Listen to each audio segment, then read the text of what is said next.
Praise to the lord. ఈరోజు దేవుడు మనకిచ్చినటువంటి వాగ్దానం ఏంటంటే 1వ దినవృత్తాంతముల గ్రంథము 22వ అధ్యాయము 13వ వచనం. ధైర్యము తెచ్చుకుని బలముగా ఉండుము, భయపడకము, దిగులు పడకము. ఆమేన్. మన ముందున్నటువంటి సమస్యను చూసి, మన ఎదురుగా ఉన్నటువంటి శత్రువును చూసి, ప్రతికూల పరిస్థితులను చూసి, మన చుట్టూ జరుగుతున్న వాటిని చూసి, అనుభవిస్తున్నటువంటి కఠినమైన పరిస్థితులను చూసి ధైర్యము కోల్పోయే పరిస్థితిలో ఉన్నావేమో, తిరిగి బలపడి ధైర్యముగా ఉండు. ఎందుకంటే ఇంత కఠినమైన పరిస్థితుల తర్వాత దేవుడు మన చేత ఏదో ఒక గొప్ప కార్యము చేయించబోతూ ఉన్నాడు. ఇన్ని శ్రమలు అనుభవిస్తూ ఉన్న తర్వాత దేవుడు మన చేత ఏదో ఒక గొప్ప కార్యమే జరిగించబోతూ ఉన్నాడు. ఇప్పుడు ఇన్ని ఇబ్బందులు కలుగుతూ ఉన్నాయంటే ఈ ఇబ్బందుల నుంచి, ఈ సమస్యల నుంచి, ఈ శత్రువుల నుంచి దేవుడు ఎలాంటి సహాయమును పంపించి మనల్ని విడిపిస్తాడో కూడా మనకి తెలియని విధంగా, మనం ఊహించని విధంగా ఆయన ఆ సమస్యల నుంచి విడిపించి, అట్లాగే ఈ సమస్యల ద్వారా నీకు నేర్పించినటువంటి అనుభవాల నుంచి నీ చేత ఒక గొప్ప కార్యమును చేయించబోతూ ఉన్నాడు. అంటే మన జీవితంలోకి వస్తున్న సమస్యలను బట్టి, మన ఎదురుగా ఉన్న శత్రువులను బట్టి, మనకు కలుగుతున్నటువంటి ప్రతికూల పరిస్థితులను బట్టి మనము ధైర్యము కోల్పోక బలము తెచ్చుకొని తిరిగి ధైర్యముగా నిలబడితే ఆ బలము ఎక్కడి నుంచి వస్తుంది, ఆ ధైర్యం ఎక్కడి నుంచి వస్తుంది అంటే మనము యేసుక్రీస్తు వారిని ఆనుకొని ఉండాలి. యేసుక్రీస్తు వారి మీద ఆధారపడి ఉండాలి. యేసుక్రీస్తు వారితో అనుబంధము కలిగి ఉండాలి. ఎప్పుడైతే ఆయనతో మనము ఉండటానికి ఇష్టపడుతూ ఉంటామో, ఆ శ్రమల నుంచి, ఆ బాధల నుంచి మనకి ఆయన ఏ విధంగా సహాయము చేసి విడిపిస్తాడో తెలియని విధంగా మనకి సహాయం అంది మనము ఆ పరిస్థితుల నుంచి బయటపడతాం. అట్లాగే అప్పుడు ఆ శ్రమల్లో ఉన్నప్పుడు దేవుడు మనకి కొన్ని అనుభవాలను నేర్పిస్తాడు. ఆ తర్వాత మన చేత ఒక ఉన్నతమైన కార్యము జరిగిస్తాడు. కాబట్టి మనం ఆ పరిస్థితుల్లో ఉన్నప్పుడు భయపడకూడదు, ధైర్యము చెడిపోకూడదు, తిరిగి బలము ధరించుకొని ధైర్యంగా ఉండాలి. ఏలియా గారు యెజబెలు బయలు ప్రవక్తలందరినీ చంపిన తర్వాత ఆయన ఆ విషయము జరిగించాడని యెజబెలుకి తెలిసి, యెజబెలు ఏలియాని చంపిస్తాను, నిన్ను చంపేస్తానని వర్తమానము పంపించిన తర్వాత ఏలియా ప్రాణభయముతో అక్కడి నుంచి వెళ్ళిపోయి బయర్షేబా అరణ్యము దగ్గరికి వెళ్ళి అక్కడ ఉన్నటువంటి తనతో పాటు వచ్చినటువంటి వ్యక్తిని అక్కడ ఉంచి ఒక దినము ప్రయాణమంతా అరణ్యములోనికి ప్రయాణించి ఒక బదిరి వృక్షము కింద కూర్చొని ఉన్నాడు. ఏలియా గారు ఎవరయ్యా అంటే దేవునితో ఎప్పుడు కావాలంటే అప్పుడు మాట్లాడేవాడు. ఈయన ఏదైతే అడుగుతూ ఉన్నాడో అది దేవుడు ఇస్తూ ఉన్నవాడు. ప్రకృతిని సైతము ఈయన ప్రార్థన ద్వారా, ఈయన అడగటము ద్వారా శాసించగలిగినటువంటి వ్యక్తి. ఆయన వాన పడమంటే పడుతుంది, ఆగమంటే ఆగుతుంది. ఏమి చెప్పినా దేవుడు ఆయన చెప్పిన నోటి మాట నుంచి వచ్చిన ప్రతి మాటను జరిగించేటటువంటి వ్యక్తే. అయితే అలాంటి వ్యక్తి కూడా ప్రాణ భయము కలిగింది. అంటే మన జీవితంలో కూడా మన చుట్టూ ఉన్నవి కొన్నిసార్లు మనకు అంత భయాన్ని కలిగిస్తూ ఉంటాయి. అవి ఇంకా చనిపోతావేమో, వీళ్ళని జయించలేమేమో, అవమానపరచబడతావేమో అని ఒక ప్రాణ భయము మనకి కలుగుతూ ఉంటుంది.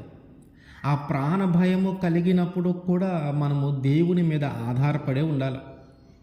ఆ ప్రాణ భయము కలిగినప్పుడు మనము దేవునికి ఇంకా ప్రార్థన చేస్తూ ఉండాలి. ఆ బదిరి వృక్షము క్రింద ఉండి దేవునికి ప్రార్థన చేస్తూ ఉన్నాడు. ఏమని? ఇంత మట్టుకు చాలయ్యా, నా పితరుల కంటే నేనేం గొప్పవాడిని కాదు, ఇప్పుడు దాకా నీ పని చేశాను, ఇంకా చాలు, నన్ను చంపేసేయి. ఆ యెజబెలు ఎట్టాగా నన్ను చంపేస్తుంది, ఆమె చేతిలో చనిపోవటం కంటే నీవే నా ప్రాణం తీసుకో, ఇంకింత మట్టుకు చాలు అని. అంటే ఆ శ్రమ వచ్చిందని, ప్రాణం మీదకి వచ్చిందని ఆయన దూరముగా వెళ్ళినను, శత్రువు నుంచి దూరముగా వెళ్ళాడు. అట్లాగే దేవునికి ప్రార్థన చేస్తూ ఉన్నాడు.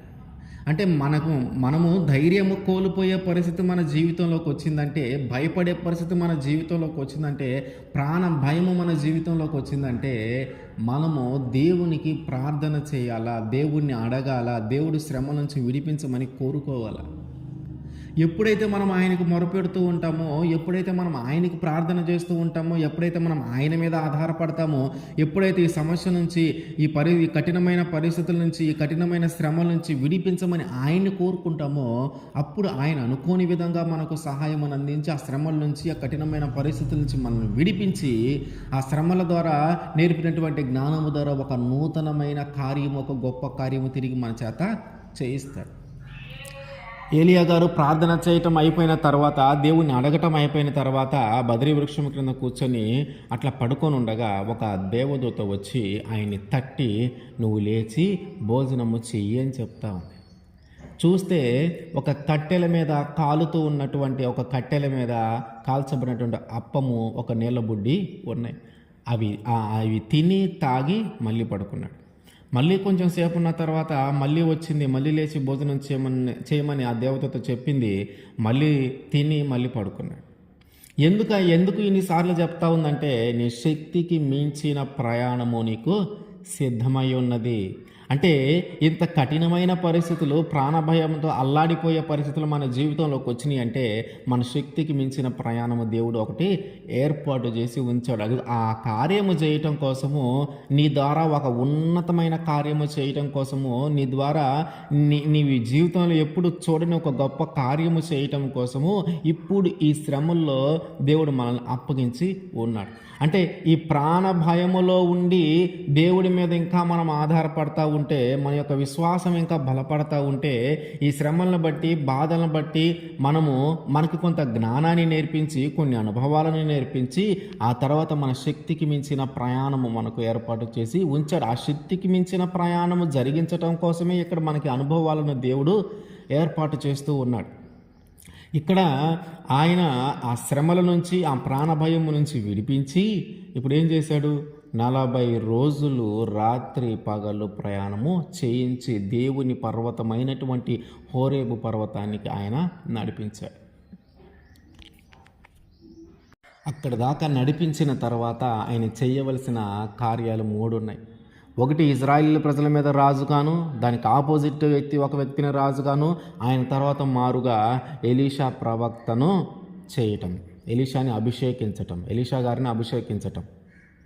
అంటే ఒకదానికి దూరము చాలానే ఉంది. ఒక ప్రాంతం నుంచి ఇంకొక ప్రాంతానికి, అక్కడి నుంచి ఎలీషా దగ్గరికి చాలా దూరంగానే ఉంది.